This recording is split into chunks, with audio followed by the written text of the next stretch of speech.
ninka xanuunsanayaan hayaa 25 sano ayaan hayay 10 ciyaal yar baan u leeyahay intaas oo dhan waan waday wallahi waahayse ilaahin baa og halku ku xidhan ilaahin baa og marka de wallahi waa haysta ilaahin baa og halkaas ku xidhan yahay uu ka qaylinaya bismillaahir rahmaanir rahiim billahi min shaytaan shana waxa la hadlay yuridan Cabdi Yuusuf yaalkan ka hadlaya ninka xanuunsanayaan hayaa 25 sano ayaan hayay 10 ciyaal yar baan u leeyahay intaas oo dhan waan waday wallahi waahayse ilaahin baa og halku ku xidhan ilaahin baa og marka de wallahi waa haysta ilaahin baa og halkaas ku xidhan yahay uu ka qaylinaya dadka islaamkaan waan ka xishooday inaan dadka weydiiyo laakiin maanta duruufta ay ugu kaliftay halkaas igu xidhan 25 sano dadweynaha islaamka walaalada meel daliya dibay joogaanba ayaan u sheegay ogeysiinaya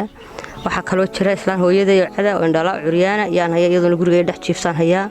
taanun baa waxa dadka aanu ba isku wado yeeday ilaahay yaan halka u joognaa aanu wada marka waxaan doonayaa dadka walaalahay taa mid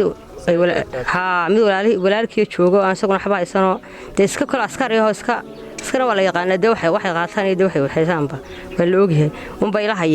ilaahay baa meeshan ku joognaa marka walaalaha islaamka u sheegay dadweynaha islaamka taliyada meel joogaanba saasan ku sheegay ka codsanaya inay guri u dhisaan inay dhakhtarka geeyaan islaanto indhalaadahay waa curyaan islaanta malaxal hal qalo waxaan ku qalawaan waayay marka guri loo dhiso dixdaasan ku jira ma garatay marka kula waayaha adduunyadu iska badan yihiin halka inamada iyo arka ku jira way arkeen